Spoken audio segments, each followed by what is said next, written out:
హైదరాబాద్ కుత్బుల్లాపూర్ నియోజకవర్గంలోని గాజుల రామారంలో కార్తీక మాస వనభోజనాలు నిర్వహించారు. రెడ్డి అసోసియేషన్ ఆధ్వర్యంలో జరిగిన ఈ కార్యక్రమానికి వైసీపీ నేత పాదయాత్ర వెంకటేశ్వర రెడ్డి, బీజేపీ రాష్ట్ర నాయకులు గిరివర్ధన్ రెడ్డి, కాంగ్రెస్ పార్టీ కుత్బుల్లాపూర్ ఇన్ఛార్జి కోలన్ హనుమంత్ రెడ్డి పాల్గొన్నారు. చిన్నారుల ఆటపాటలతో కోలాహలంగా కార్యక్రమం జరిగింది.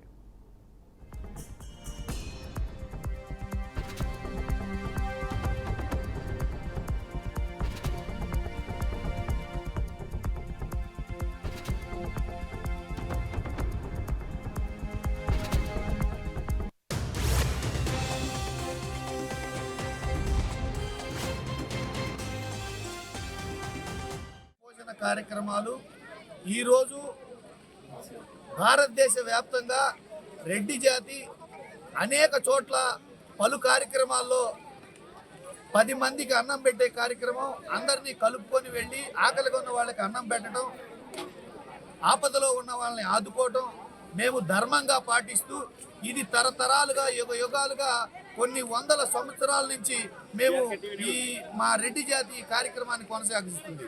రెడ్డి జాతి అంటే కులం కాదు, గుణం, ధర్మం. రెడ్డి రాజుల కోట గుమ్మం నుంచి ఇక్కడికి వచ్చాను, ఈ కార్యక్రమంలో పాల్గొన్నాను అంటే ఈ కేవలం ఈ ఆచారం వల్ల, మా పెద్దలు నేర్పిన ఈ ధర్మం వల్ల.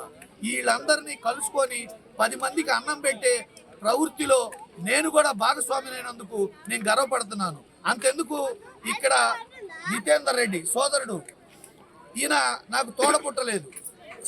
మాది ఒక గ్రామం కాదు, ఒక ప్రాంతం కాదు, ఒక క్లాస్మేట్లం కాదు, ఒక కనీసం వృత్తిలో భాగస్వామ్యం కూడా కాదు. కాకపోయినా కేవలం 2 అక్షరాల రెడ్డి అనే ధర్మం, 10 మందిని ఆదుకునే ధర్మం మమ్మల్ని కలిపింది. మమ్మల్ని కలిపి సొంత సోదరుల కంటే ఎక్కువగా నడిపిస్తుంది. ఇంతకంటే మా యొక్క ధర్మం యొక్క గొప్పతనం ఇంకేం చెప్పాలి?